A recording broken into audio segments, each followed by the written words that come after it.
Sin lugar a dudas, las elecciones en Chile son muy importantes. Vamos a hablar de las sorpresas y lo que significó este 36% que consiguió Sebastián Piñera. Y para eso, Pesqui, te propongo que hablemos con Mladen Yopo, que es doctor en ciencia política, es chileno por supuesto, profesor universitario. ¿Qué tal, Mladen? Pedro Briguer y Francisco Pesqui te saludamos desde Buenos ¿Qué Aires. tal? Buenas tardes. Bien, acá lo que queremos saber, en primer lugar, tomando en cuenta la lectura que tantos han hecho, ¿fue una sorpresa para vos el resultado o solamente para los que seguían por las encuestas? O sea, en general hubo algunas sorpresas, pero las encuestas de alguna forma mal informaron o generaron una verdad a media. Encuestas que de alguna forma no fallaron por elementos solamente metodológicos, sino también porque la prensa la usó como una especie de instrumento de propaganda. Y digo instrumento de propaganda porque las tres grandes encuestadoras que estaban, digamos, de alguna forma, daban por encima de los 40 puntos al expresidente Sebastián Piñera y a los otros candidatos, sobre todo a Beatriz Sánchez, muy desmedrada con una cifra, digamos, de un dígito, cosa que no sucedió. Entonces, por lo tanto, se generó una realidad incluso más, con cierta euforia de parte de los sectores de derecha, ¿no es cierto?, de un triunfo en primera vuelta. Entonces, en esa perspectiva se generó una cierta tendencia en el imaginario, por lo menos medial, de que era posible que Piñera pudiera ganar incluso en primera vuelta, pero si no con una ventaja mucho mayor de alrededor de unos 20 puntos a la que obtendría sobre su competidor Alejandro Guillé. Entonces fue una sorpresa en esa perspectiva. Pero yo diría que más sorprendente sí fue que el voto que obtuvo primero, ¿no es cierto?, el Frente Amplio con Beatriz Sánchez, que obtuvo alrededor de un 20%, un poco más de un 20%, lo que le permitió obtener 20 diputados y un senador, es decir, por primera vez desde la transición se rompe abiertamente, ¿no es cierto?, el tema del bloque. Antiguamente habían representaciones menores, incluso el Partido Comunista tenía en esta última vuelta algunos diputados, 3 diputados, pero en el fondo no había una representación de esa envergadura que generara un tercer polo de atracción. Yo creo que eso de alguna forma está reflejando el cambio que ha sufrido el país en términos, ¿no es cierto?, de profundización democrática, de inclusión y de cierta empaparse, ¿no es cierto?, con el sentido del cambio que ha propuesto la presidenta Bachelet.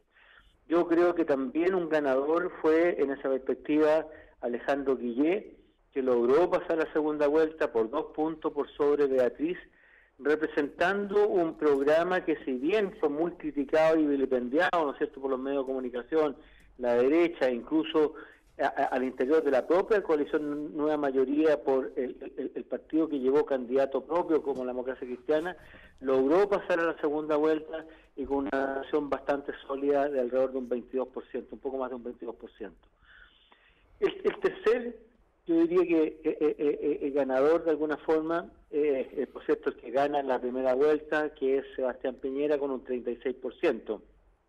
Pero más que Sebastián Piñera, yo diría que quien obtuvo una muy alta votación es el sector más conservador, más pinochetista, más ligado a la dictadura, que es José Antonio Kast, ¿no es cierto?, que logra alrededor de un 8%. Entonces, yo diría que esos fueron los ganadores en general, o cómo se distribuyó las ganancias un poco de la elección.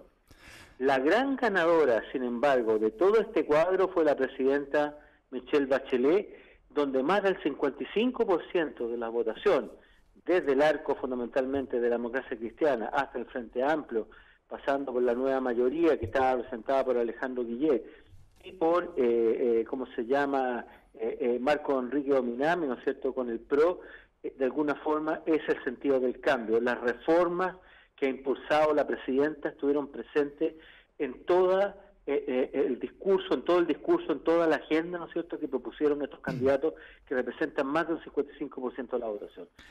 Esa es la gran ganadora. Sí. Después hay otros elementos que de alguna forma también van generando ciertas alternativas interesantes de visualizar. La votación en Chile se practicó en un escenario distinto a lo que habían sido las elecciones anteriores. Primero con voto voluntario y un sistema electoral proporcional, no el binominal que se tenía ¿cómo se llama?, en las elecciones pasadas. La del 2013 fundamentalmente para comparar elecciones presidenciales con elecciones presidenciales. En esa perspectiva era una sorpresa lo que podía suceder, sobre todo con el ingreso de muchos actores independientes o actores que de alguna forma tenían un peso regional. Eso generó desde ya, ¿no es cierto?, y junto a la ley de cuotas, fundamentalmente para la inclusión femenina, ¿no es cierto?, en el Congreso, un cambio en la composición y en las caras del Congreso. En este momento en la Cámara de Diputados hay alrededor de 109 caras nuevas, o caras, digamos, de alguna forma que no habían estado en el Congreso o se habían repetido habitualmente lo que fueron las elecciones. Eso es un tema interesante. Se aumentó enormemente el cupo mujeres, sobrepasando más del 20%. Entonces, también es un tema no menor. Yo creo que esos fueron elementos de aprendizaje. Sí, es verdad, eso lo que ¿Quién pierde? El que pierde, yo tengo la impresión que Sebastián Piñera, de alguna forma, a pesar de que gana la elección, pierde porque en la segunda vuelta, primero, si viene incorporado al candidato de derecha más extrema, el caso más conservador, el hombre que reivindica, ¿no es cierto?, lo que fue la dictadura militar en parte, y reivindica, digamos, elementos casi contrasensos, digamos, de lo que es la modernidad del siglo XXI, incluso del siglo XX, José Antonio Kast, lo incorpora, no va a lograr primero tener toda la votación que se traspasige, ¿no es cierto?, detrás de él. Primera cosa. Segundo, no logra en esta perspectiva de alguna forma la votación ni siquiera que obtuvo cuando fue presidente cuando la elección del 2013 en segunda vuelta, cuando obtiene 700.000 votos más de lo que obtuvo en esta elección. Entonces, de alguna forma, él está perdiendo, pierde esa primacía que de alguna forma logró generar en un momento determinado de ir por delante por varias cabezas, como en las carreras de caballos, ¿no es cierto? Pero, sin embargo, ahora más bien se ve con un techo muy sólido en el cual le va a ser muy difícil sobrepasarlo. Por otro lado, yo diría que el caso de la nueva mayoría y Alejandro Guillé, si bien ya ha empezado a incorporar a nuevos actores, por ejemplo, la democracia cristiana, tras la derrota bien importante que obtuvo, ¿no es cierto?, en su camino solitario, de alguna forma ya se ha integrado al comando de Alejandro Guillé y al comando de la nueva mayoría. En general, candidato a la nueva mayoría. Y en esa perspectiva se han puesto a trabajar y están detrás y con mucho ánimo. Lo difícil para Alejandro Guillé, que si bien ha hecho una nueva remodelación de su comando, ha integrado a nuevas figuras, fundamentalmente muchas figuras femeninas, al presidente del Partido Socialista, que acaba de ganar una senaduría también, a una senadora demócrata cristiana, que es del norte, una senadora progresista, del ala progresista de la democracia cristiana, a la ex rectora de la Universidad de Magallanes, una persona cercana al Partido Comunista. Le va a costar de alguna forma entrar a buscar los votos o de alguna forma lograr el traspasaje de votos del Frente Amplio.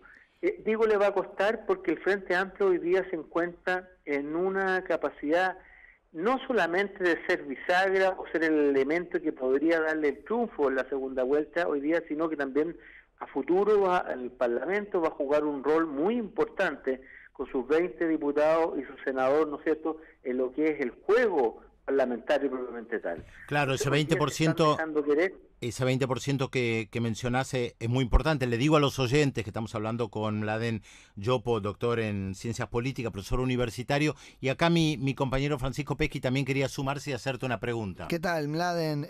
Me sorprendió bastante. ¿Qué tal? ¿Cómo estás? Bien, muy bien. Recién lo comentabas y es impresionante. Yo venía leyendo también varios diarios. Hay uno que dice el presidenciable chileno que reivindica a Pinochet. Hablabas de Kast, que se opone al aborto, es favorable al indulto de los represores de la dictadura. ¿Cómo se explica esto, que haya sacado un 8% de los votos? ¿Realmente representa un 8% de los votos? ¿Representa más? Bueno, ¿cómo se explica esto? Bueno, no, él no representa más de un 8%, pero todavía en la sociedad chilena queda enquistado un sector fuerte ligado a la dictadura. No nos olvidemos que nuestra transición fue una transición pactada. más allá de la derrota en las urnas de Pinochet, quien corrió solo y perdió, digamos, además, pero aparte de eso, obtuvo una votación no menor, obtuvo más de un 43% en ese momento. Segundo, dejó leyes de amarre muy fuertes en lo que es el proceso de transición, desde senadores designados, pasando por altos quórum en la Constitución, que hacía imposible cambiar la Constitución, y por lo tanto la estructura, las formas que se daba a la sociedad, era imposible cambiarla incluso con mayorías. Dejó un sistema binominal que daba lo mismo, ¿no es cierto?, y por lo tanto impidió muchos cambios durante mucho tiempo, que donde un 66% valía lo mismo que un 33%. Es decir, cuando eran circunscripciones binominales salía uno y uno. Entonces, por lo tanto, que uno tuviera mayoría en el Congreso por las leyes de quórum calificado, las leyes con muy alta votación, más allá del 50%, mucho más arriba, con los senadores designados que dejó en su momento, dejó amarrados los cambios.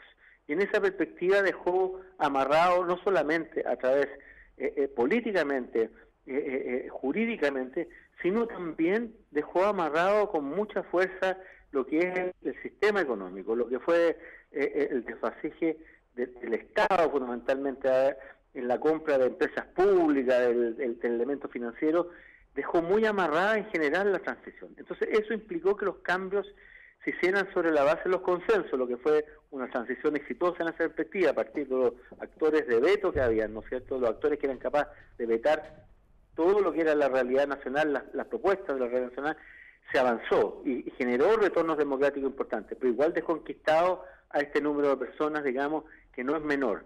Yo hoy día, la derecha en este país, que de alguna forma controla los medios de comunicación, controla el sistema financiero fundamentalmente también, y el sistema productivo en la generalidad, tiene un porcentaje importante de votos, no deja de tener, no deja de estar representada en los chilenos.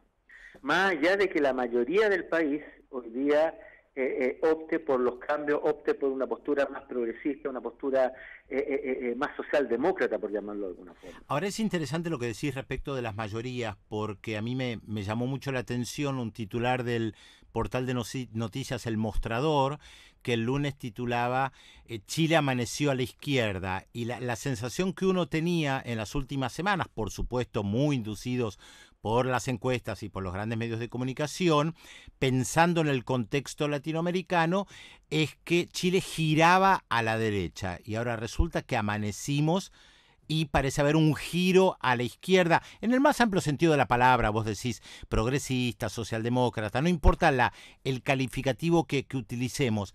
Ahora, ¿cómo se explica esta visión tan diferente, que hasta el domingo casi que había un consenso de que Chile giraba a la derecha y amanecen girando a la izquierda? O sea, ¿qué es lo que no se pudo percibir? Es que lo que pasa es que la gente leyó mal lo que es la realidad.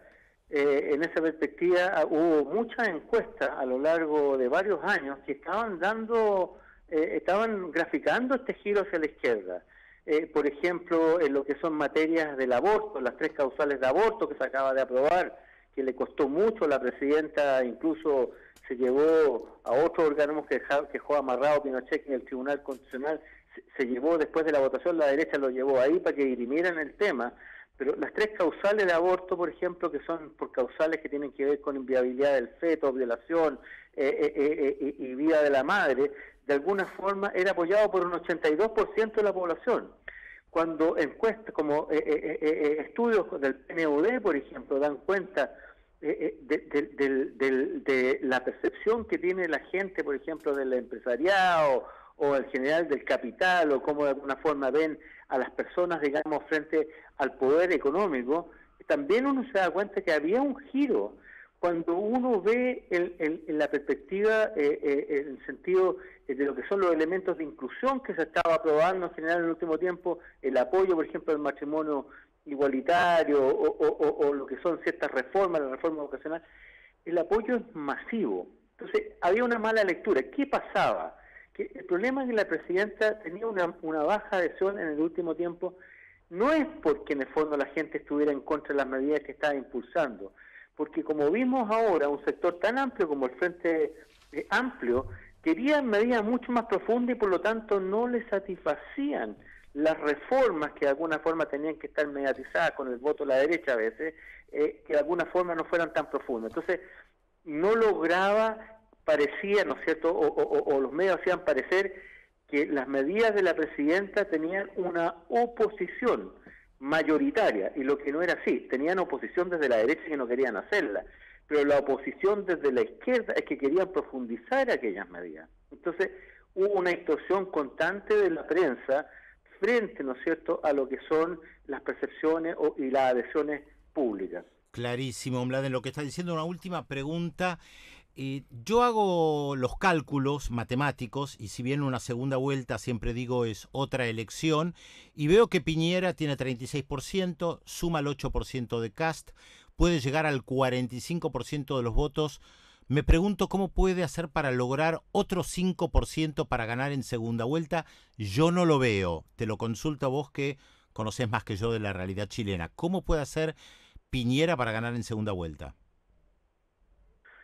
Bueno, Piñera para ganar en segunda vuelta tendría que ganar el voto que no fue a votar. En el fondo, las elecciones en el último tiempo han estado decayendo lo que es en general la participación, excepto que en esta elección, donde se ha polarizado de alguna forma las alternativas, por ejemplo, ha surgido un antipiñerismo muy fuerte, muy movilizador, ¿no es cierto?, ha generado que lo que decayó, ¿no es cierto?, fundamentalmente en las últimas elecciones municipales, se revirtiera y llegáramos a los niveles de la elección del 2013. Incluso más, se considera que podríamos subir el número de participantes en esta ronda que se produce ahora el 17 de diciembre. Él tendría que recurrir a ese 50% de personas que no votó. La gente ya tiene, ¿no es cierto?, de alguna forma su decisión relativamente tomada. No todos, por cierto, lo que él tiene que hacer de alguna forma es recurrir a ese 50% que no votó y recurrir de alguna forma o buscar cierto tipo de discurso que inhiba la adhesión de ciertos miembros del Frente Amplio a la candidatura de Alejandro Guillé. No nos olvidemos que el Frente Amplio son alrededor de 14 agrupaciones, que son muy diversas, donde muchos ya le han dado el apoyo a Alejandro Guillé, pero hay algunas que van a plebiscitarlo. Pero más allá de eso, el Frente Amplio no es una organización completamente consolidada, es una agrupación de pequeñas instituciones, que de alguna forma, algunas más grandes y otras más pequeñas, que de alguna forma recién se está consolidando, por lo tanto, tampoco tienen esa disciplina, el votante, que de alguna medida, ¿no es cierto?, lo lleven y lo manden a votar. Por lo tanto, él tendría que apelar a eso. Ahora, en general, yo diría que él en este momento se le está haciendo cuesta arriba al expresidente Piñera. Incluso bancos de inversiones como Nomura, por ejemplo, de Japón, dice que hay una buena, digamos, predicción para que el próximo presidente de Chile sea Alejandro Guillé. Se han hecho algunas simulaciones a partir de las votaciones actuales en los estudios que hay relativamente rápido ahora, y se ve que Alejandro Guillé podría, dadas las condiciones actuales, ganar por lo menos por 2 puntos. Está abierta la elección, es una elección que pueden pasar muchas cosas, y yo tengo la impresión que el hecho de que la presidenta hoy día va subiendo enormemente lo que es la representación, la adhesión pública, va a jugar un rol fundamental. Alejandro Guillé ya ha obtenido el apoyo de Marco Enrique Ominami del PRO, de alguna gente del Frente Amplio, del expresidente Lago, de la Democracia Cristiana. Está generando las condiciones, no sin dificultad, porque ahí también hay un elemento de la relación que tiene Alejandro Guillé con los partidos, pero de alguna forma está obteniendo la adhesión de la mayoría y que podría representar un poco este antipiñerismo, digamos, y este sentido también de adhesión al cambio que representa la presidenta Bachelet, generar una ecuación que entregue al final un resultado que le permita ganar en segunda vuelta. Es muy claro lo que decís, Mladen. Mladen Yopo, cientista político, profesor universitario de Chile. Un gusto conversar contigo y seguramente lo seguiremos haciendo en el futuro. Te mandamos un abrazo fuerte desde Buenos Aires. Un abrazo, que estén muy bien.